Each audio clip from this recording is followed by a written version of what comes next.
Rufus King Nation. This is Anthony Lauer, art and design teacher at Rufus King High School, and you're listening to Episode 8, Season 2 of the King's Cast, a podcast introducing our listeners to the men and women working each day to teach the next generation of Rufus King generals. Today, we're talking about special education with teacher and King advocate John Dupies, one of Rufus King High School's most compassionate and dedicated educators. In our conversation, we will also discuss how the International Baccalaureate program aims to develop King students into inquiring, knowledgeable, and caring individuals who strive to create a better and more peaceful world.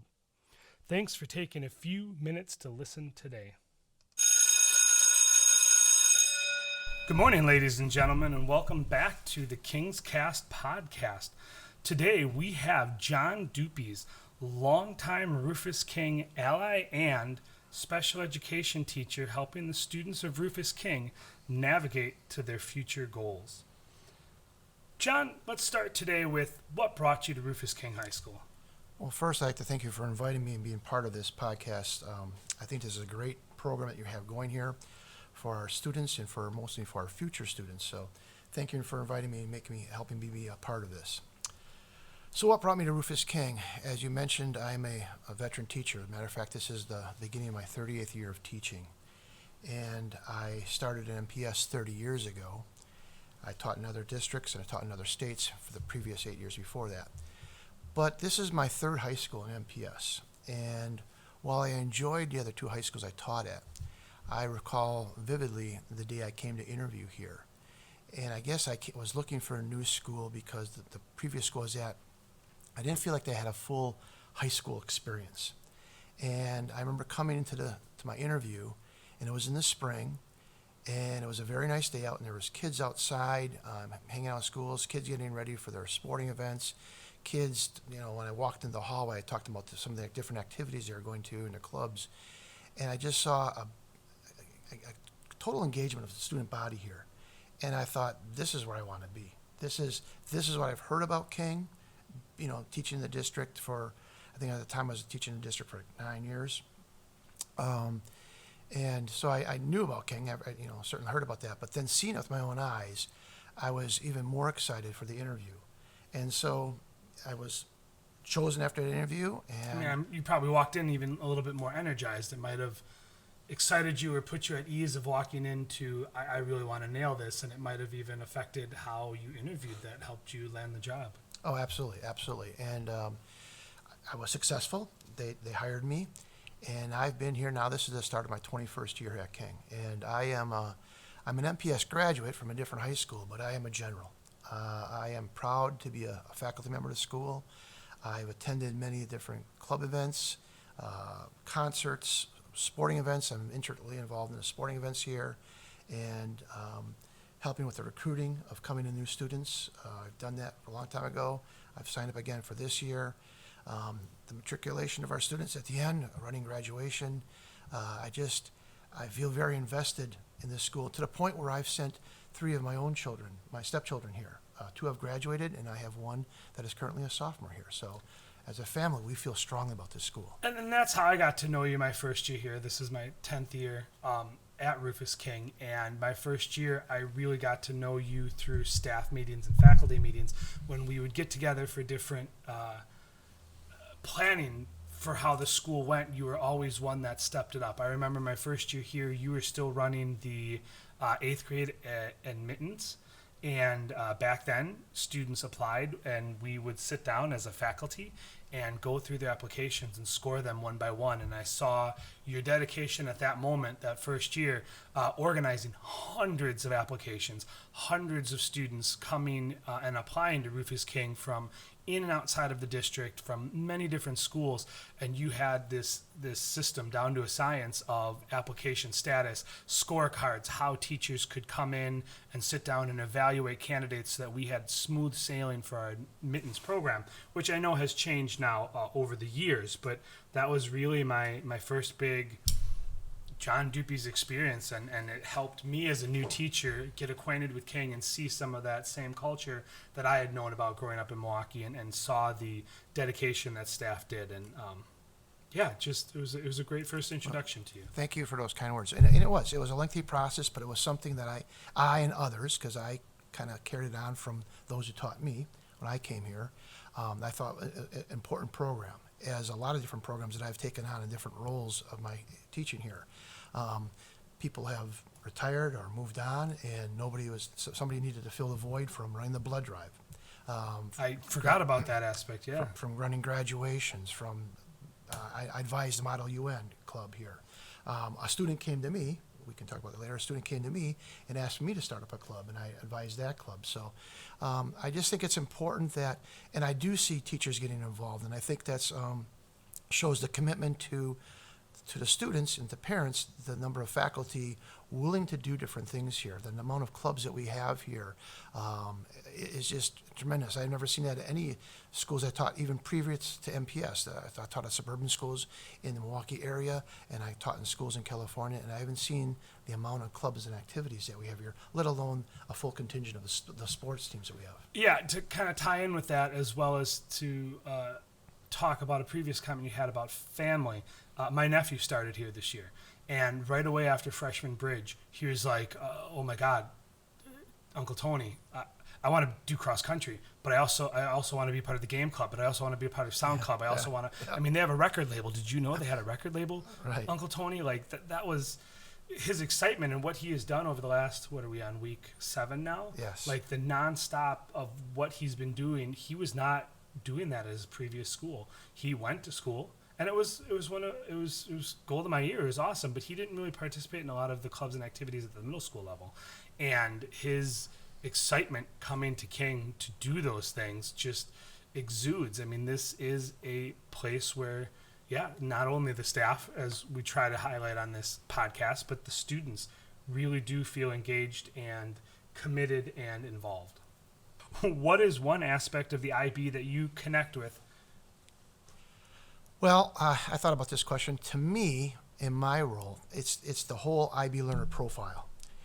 In each one of our classrooms, we have a poster of what the IB learner profile is, and it's like a jigsaw puzzle with the 10 different concepts around it.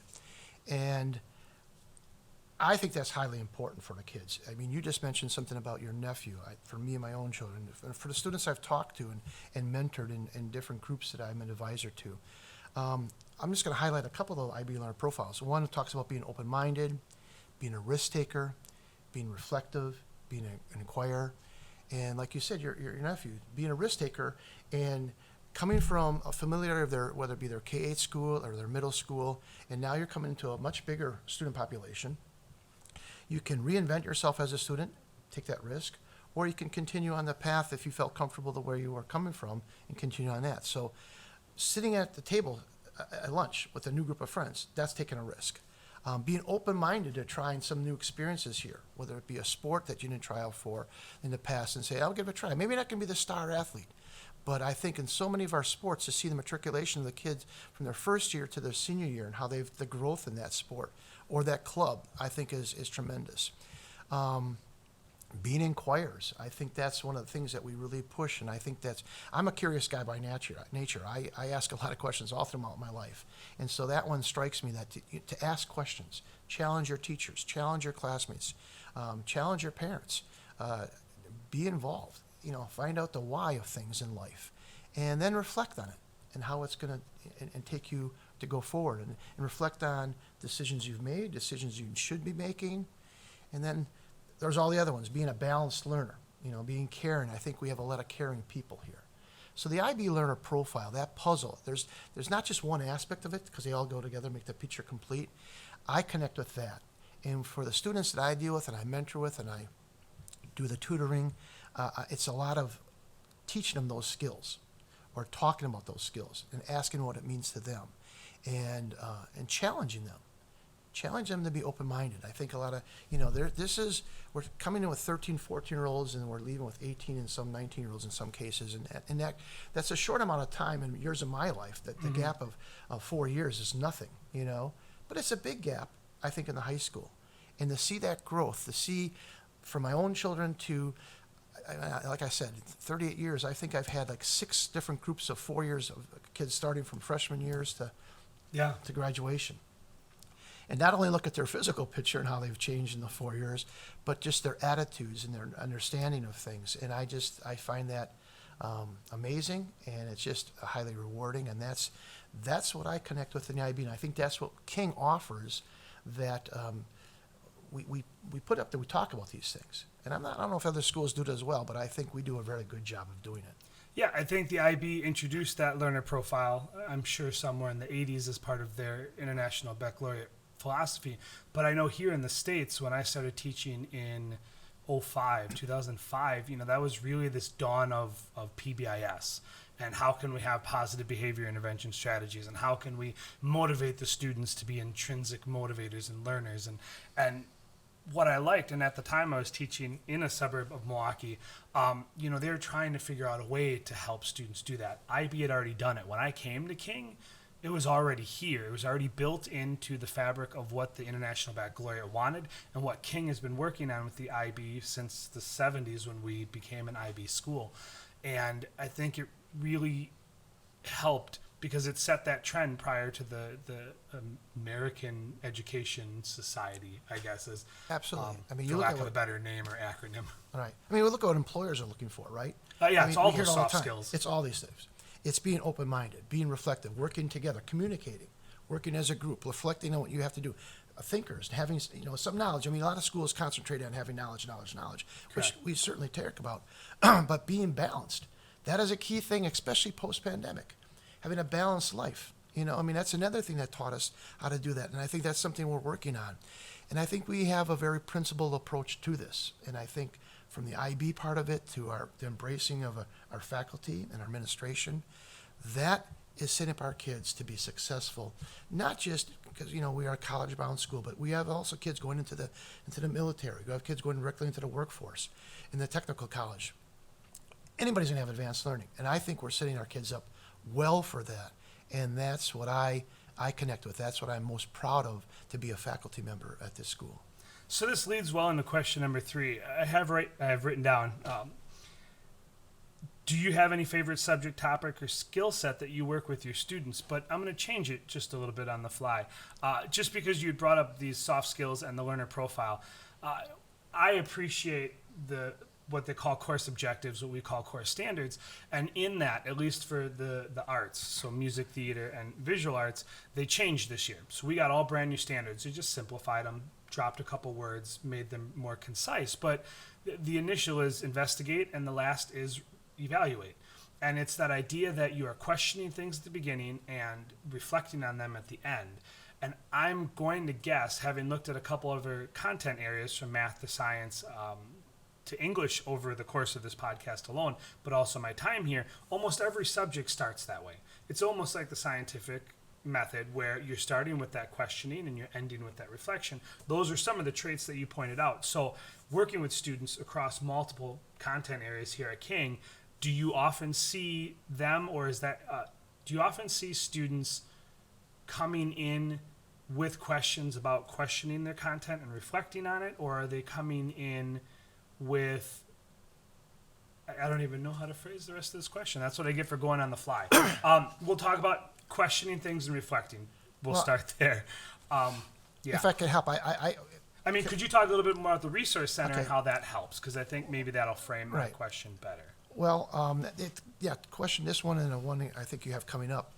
My role at school is, again, as a special education teacher, I work in the enrichment center, and students come to me, and I do a lot of tutorial teaching. So there is a lot of questions on the investigative end. I break down, rephrase, or help them understand what they're trying to investigate and get them to understand that part. And then we work through the process, and of course, certainly come with an evaluation of what they're supposed to be doing. So I have a unique thing. When I first started here, I have taught in so many different rooms in here. I've had so many different co-teachers throughout my career. I really have a good idea of what's being taught. Now I do more, like I said, I run the tutorial center where the kids come to me, but I have a good understanding from reading the Google Classroom pages, from co-teaching the classes in the past, to have an understanding what's being taught. So that's knowledge I can give to the kids, that I know what is being asked of them and or expected of them, and so that break it down so they can better understand it. So I am intimately involved.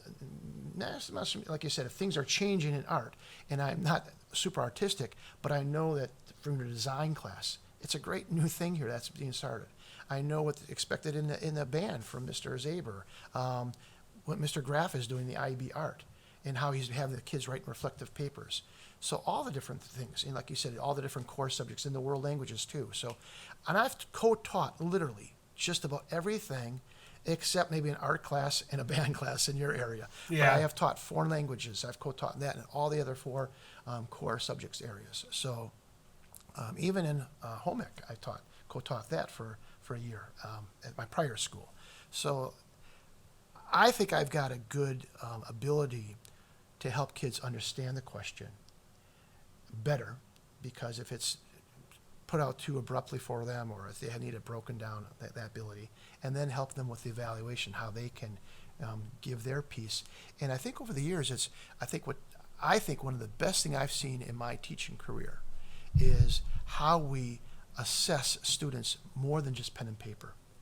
That we have different ways of assessing the kids, and I think that is the best growth that we've had as educators, that there's more than one way to assess. It could be through a performance piece. It could be, and certainly I'm speaking to the choir, what you do here in the artistic world and how you express yourself. It's not just facts and writing answers and stuff like that down. Yeah, multiple choice questions don't Right. come up in my classroom that often. Right. Although I've done them over the years. Yeah. Scantron and I became friends for quite a few years.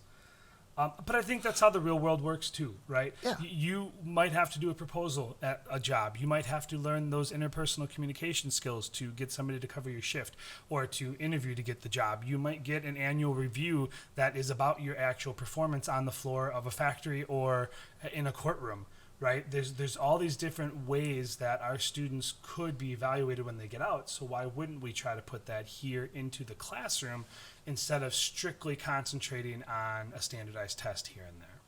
Yeah, absolutely. So for parents and students out there, what advice do you have for them about being a successful student? Well, I think first and foremost is being organized. And I say it not just because of the student population I deal with, it's from my own children who are very successful here, and keeping them organized for any kid, for any young person. And it could be for a lot of us adults too, for that matter. We try, right? But, Yeah. you know. But there's organized chaos that There's works organized for people. chaos, yes, as we're that works talking for about my people. room currently. Yeah. And no, I'm not commenting on that. I am. I think of I a am. college professor. This guy was the most chaotic room I had, but he could find a piece of paper that I left there from a year ago, and he'd know exactly where it was. So, but being organized, understanding that to parents, help your child. There's going to be challenge that work cannot always get done in the classroom, that some of them have to be continued at home. Again, I reference this from my own children, plus I knew this before my kids came through here, that there is going to potentially be work that has to be completed at home, that you can't complete it in the 52 minutes of a class period, or the 52 minutes if your child has a study hall. And so expect, it may not be in every subject and every night, but it'll be at least in one subject probably per night. And so if you want to be successful, work with your kids. It's not just drop them off at the door and say whatever. I think this school is unique, that there's a great diversity at this building of different ethnic groups and racial groups, and also learning abilities. And so work with kids, and help tutor a kid, or go to another student if your child needs to be tutored. But work on that organization skill and say, okay, do you have this done? Do you have that done? And because more and more I'm seeing long-term projects due. And it's not just do the next night. And kids, from my experience, are waiting to the last minute. Yep. And we have to break that habit and say, look, let's just break it down in pieces. And the teachers are giving different deadlines, short deadlines, and say, let's have this done by this time and this done, and the final project due date. And that's something that I think that as a parent, you still need to do. Your child is still a child. Their brain is still developing. They're, like I said, they're between ages 13 to 18, maybe 19. They still need to be directed. I have my stepson, my oldest one, is a freshman in college now at Madison, and we are still checking. Did you do this? And we found out he didn't do something. Well, you need to do this right now. And so he graduated from here, but he still needs that guidance. As we all do, because we Yes. all miss deadlines, or we all forget of one thing on our to-do list. But yeah, even myself as a parent now of a middle schooler and an elementary age student, elementary was its own beast. Yeah, it was not a lot of homework. But it was constant communication. Now it's middle school. Now there's a couple more teachers involved. Theoretically, I could be getting emails, phone calls, or homework assignments from 3 or 4 different content areas. During the pandemic, I was worried that we were asked to send parents emails weekly, and if we were doing that and you only had one child, that was still 7 emails to overwhelm a parent to try to help keep them on task. I can only imagine for people that had 2 children here. But there is still a responsibility to parents and students to communicate with each other as well as with the teacher. And I do think things like Google Classroom that have kind of come to the forefront here at King since the pandemic has helped to organize some stuff. I know for my own teaching practice, Mr. Zaber, my direct supervisor and department chair, he and I challenged each other 6-7 years ago to start Google Classroom as a way to keep ourselves organized as teachers and to help students stay organized.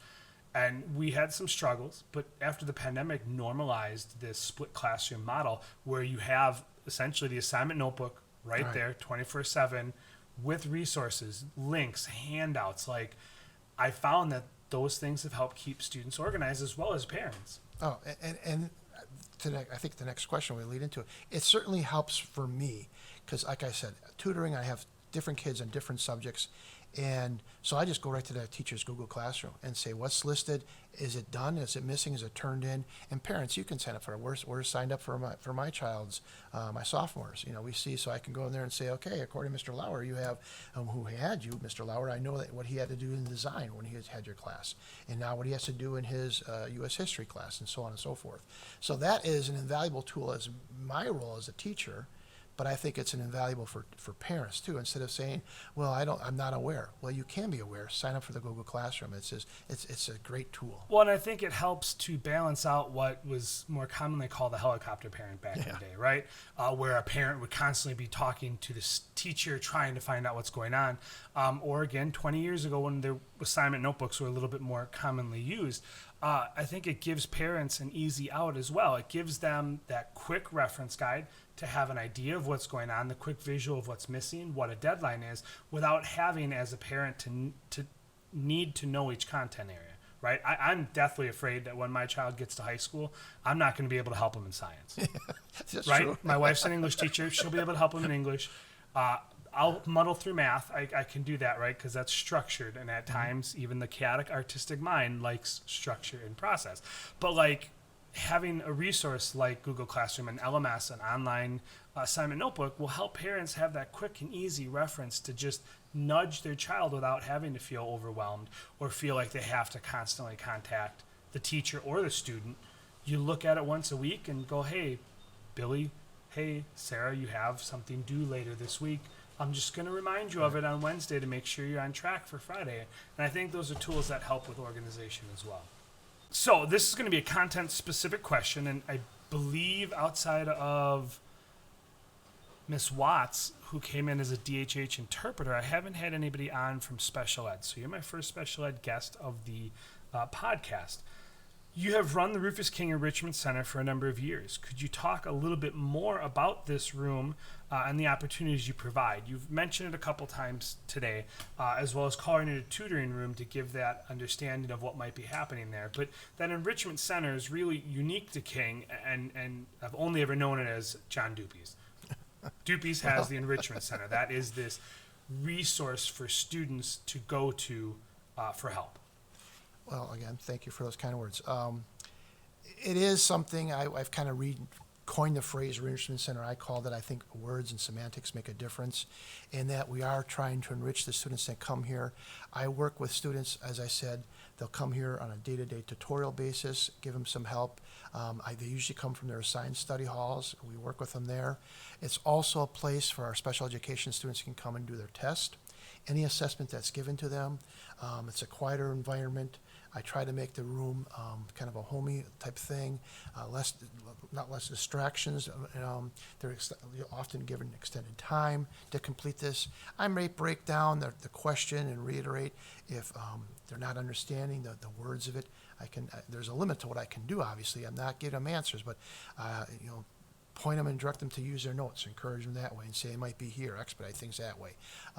Or to help them find some of those more common command terms, I think is what IB calls them, that some subject areas will use, that even if you don't know the subject-specific jargon, you can understand about what it means to, I'm not coming up with any command terms offhand, but what it means to reflect on, or what is, and we've said that a lot this episode, or what does it mean to explain? Explain is definitely a command term. What does that mean in science versus math? I mean, many times, because like you said, we're getting away from just multiple choice type questions, a lot of short answer questions.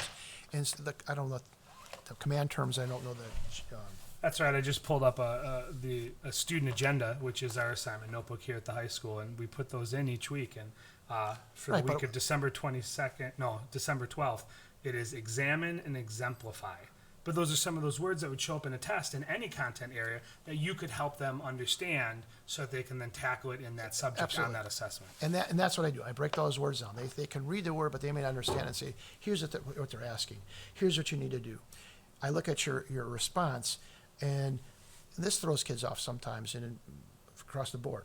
There might be 2 or 3 questions embedded in question number 1. And they answer the first one, but I say, look, there's 2 more question marks that you have to do the more.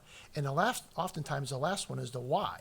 And that's really the guts of the question. Mm-hmm. I said, you've answered some factual Bloom's things. taxonomy right there. Right. You have to go back and explain why. Exactly, and the why part. And so I help them oversee that. And I think that's a benefit that they know what it is. They just need to, how they express it.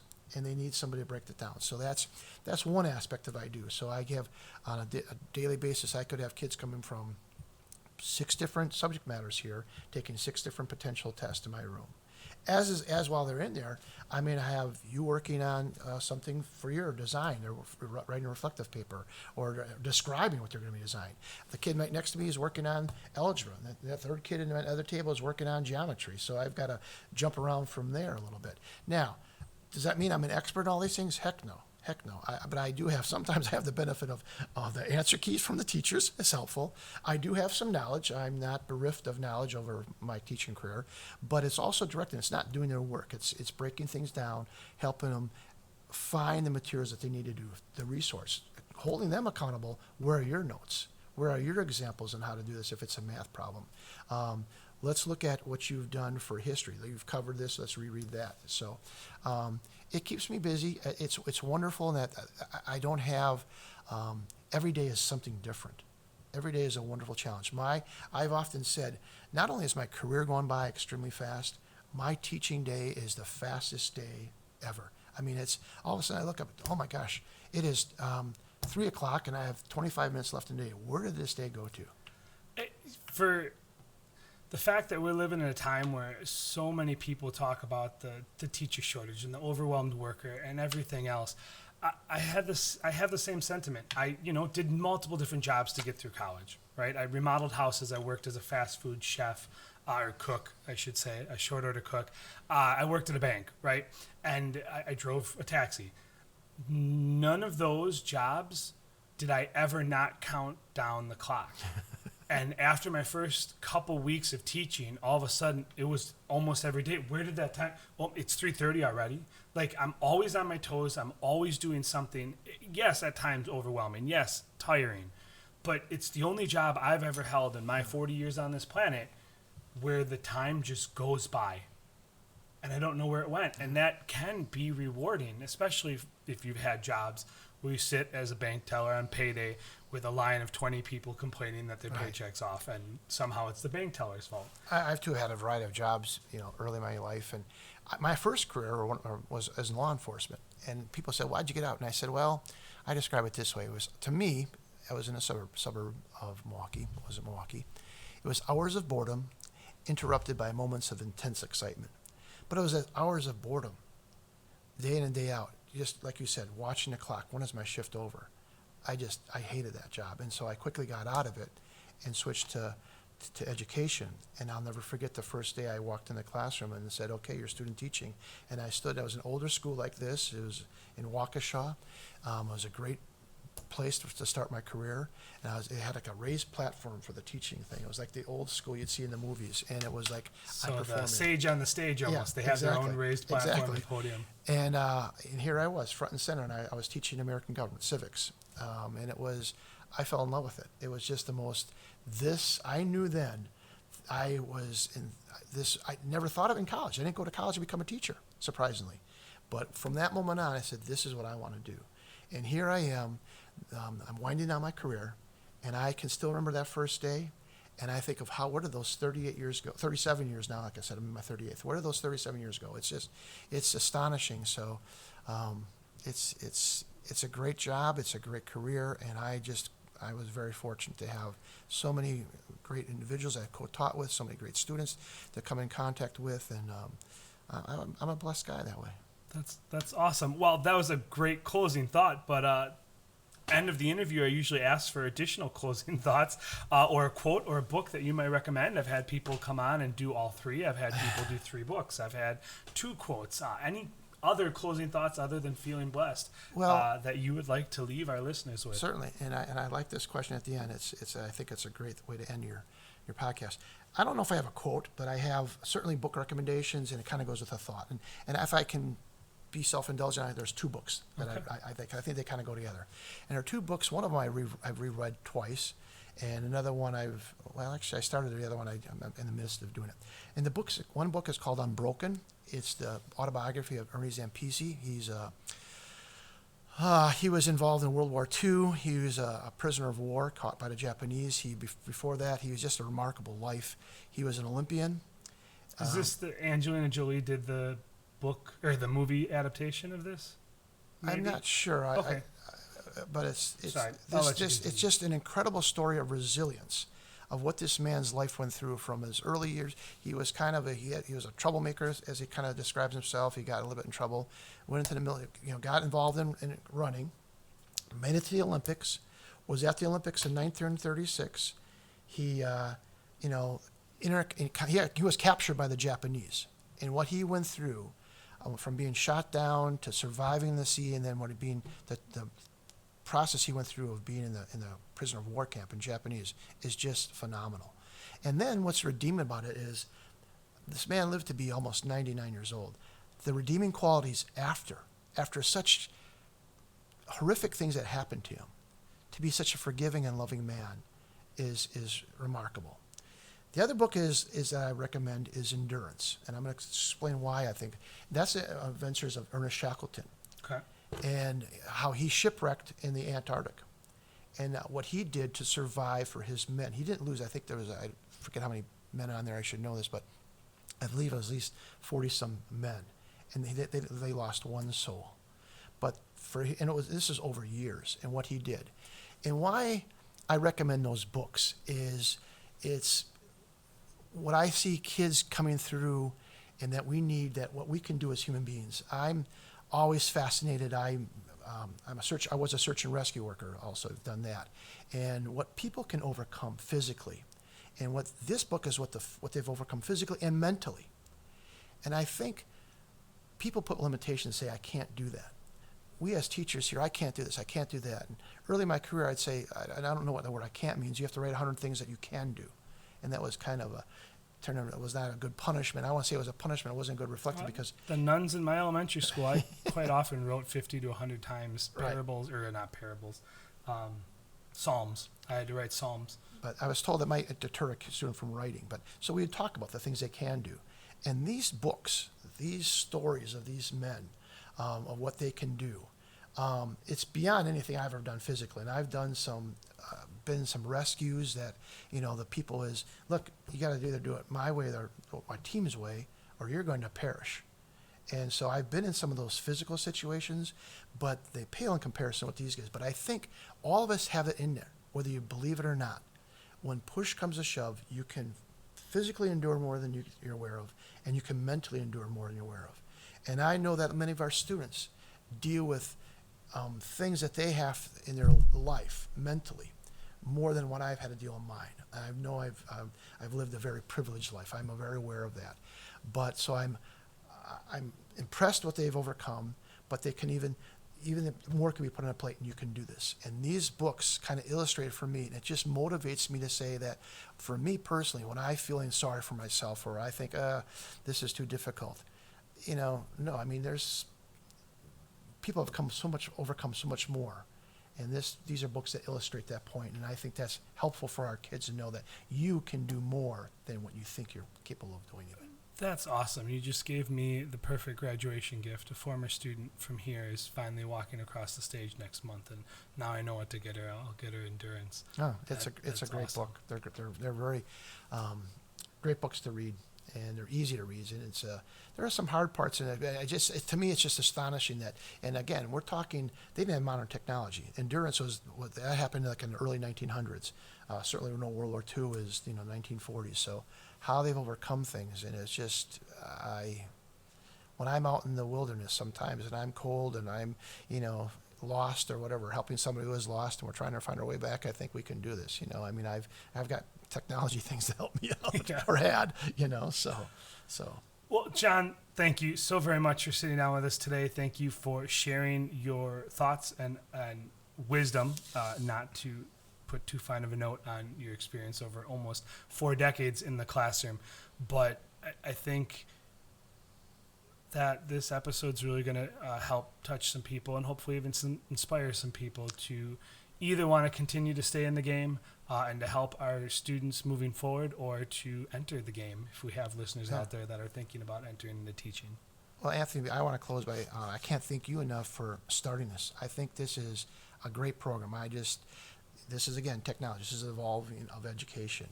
I think those who are listening, if you're a parent and you're deciding, because we're coming into our new recruiting area, I am biased. I understand that. But I really think, again, speaking from what my children have taken, other kids that I've become close to as former students, what they've taken. I can't tell you how many students that come back that see me at different sporting events there. Hey, Mr. Dupies, you remember me? And sometimes I remember the face, or their faces change a little bit, so help me out a little bit. I think I've counted over 4,000 students I've taught, so help me out with the name a little bit. And then as soon as they say, Anthony Lauer, okay, Anthony, I could probably also put where you sat in my room or whatever. And it's nice to hear the lessons that they learned from me, or the lessons they've taken from school, or that they've come back and want to talk to me. And sometimes I wasn't always the easiest guy to deal with, and people said, sometimes I gave you a run for your money. I wasn't always the best, but I learned a lot from you, and I appreciate that. And I think I appreciate hearing that. I appreciate this opportunity to share what our school is about, because I think it's a great choice, and I really appreciate what you're doing for all of us. And this is an example of, when I leave, that this school is in good hands, because there's people taking the torch and doing an equally good job, if not improving on what I and others have done before me. So because the technology is advanced enough. Right. Well, new ways to learn how to survive. It's the energy and the motivation to want to make this school a good place. Yeah. I mean, the tools that you use, fine. It's just you can't replace the heart that I see the young teachers coming up after me, and that was instilled in me. That this is a special place. I hope I've passed that on a little bit to other people, and I see that by some of my colleagues, yourself included, and I'm very proud of you. We're proud for you, and I think Rufus King is in good hands going forward. So thank you very much, and thank you, listeners, for tuning in. I appreciate it. All right, ladies and gentlemen, you guys have yourselves a good day. Yep. Hello, Rufus King Nation builders. I wanted to thank you for taking the time today to listen to our 8th Kings Cast podcast, introducing our community to the staff working daily in the halls of Rufus King High School to support our student generals. I hope you enjoyed today's conversation about inquiring and reflective risk takers with veteran teacher John Dupies. After today's conversation, I am again inspired to come to work each day to tackle the challenges of teaching. That said, please join us again next month by the 15th, hopefully on time, as we sit down with another Rufus King staff member to discuss how they bring the International Baccalaureate to life in their classrooms.